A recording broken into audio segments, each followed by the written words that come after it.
À la différence que le comité a travaillé à identifier les manquements, à les chiffrer particulièrement avant de proposer des axes de renégociation. Les constats qui ont été établis, c'est que durant tout le temps de ce contrat, le Sénégal a été lésé gravement et le manque à gagner a été chiffré à 1075,9 milliards. Je n'irai pas dans le détail des types d'infractions ou de manquements constatés, mais entre autres, nous pouvons relever le non-paiement des taxes et redevances pourtant dues, parce qu'il y a eu des exonérations fiscales qui ont été allouées à cette entreprise sur des bases légales inexistantes, de la simple volonté d'un ministre qui se lève et qui signe un pacte avec la société pour l'exonérer.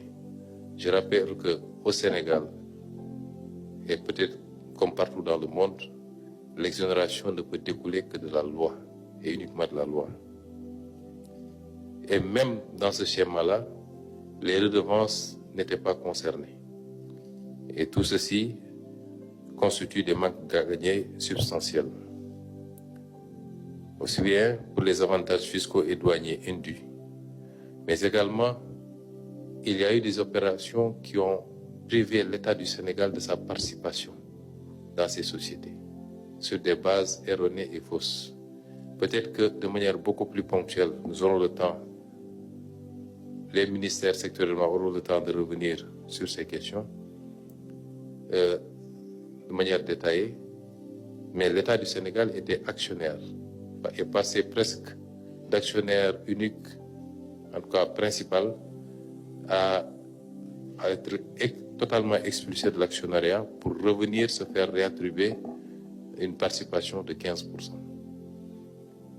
Ceci a généré également un manque à gagner qui a été chiffré. Il y a eu des abandons de créances que rien ne justifiait au profit de l'entreprise par l'État du Sénégal également. Tout ceci a été évalué à 1075 milliards sur la période couverte par l'examen. Nous avons demandé d'en tirer toutes les conséquences. Pour les redevances, à hauteur de 200 et quelques milliards, nous avions demandé au ministère de l'Énergie, qui a fait le nécessaire, que cela soit notifié à l'entreprise, et des mesures conservatoires avaient été même prises allant dans le sens de bloquer les comptes de l'entreprise et de l'obliger à payer ce qui est dû à l'État du Sénégal. Nous avons décidé également de résilier. Ce ne sont même pas des résiliations, puisque les concessions étaient arrivées à terme.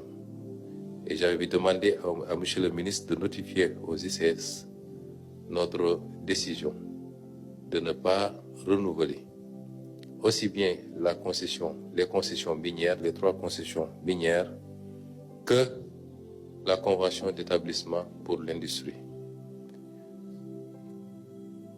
Ce que nous voulons désormais dans ce secteur, c'est de reprendre l'ensemble des actifs, de définir par nous-mêmes ce que nous voulons de nos phosphates, et c'est déjà fait. Nos phosphates doivent servir d'abord au Sénégal et aux Sénégalais, à son agriculture, mais également dans des projections beaucoup plus ambitieuses à tous les usages possibles, notamment pouvant aller jusqu'à la production de batteries,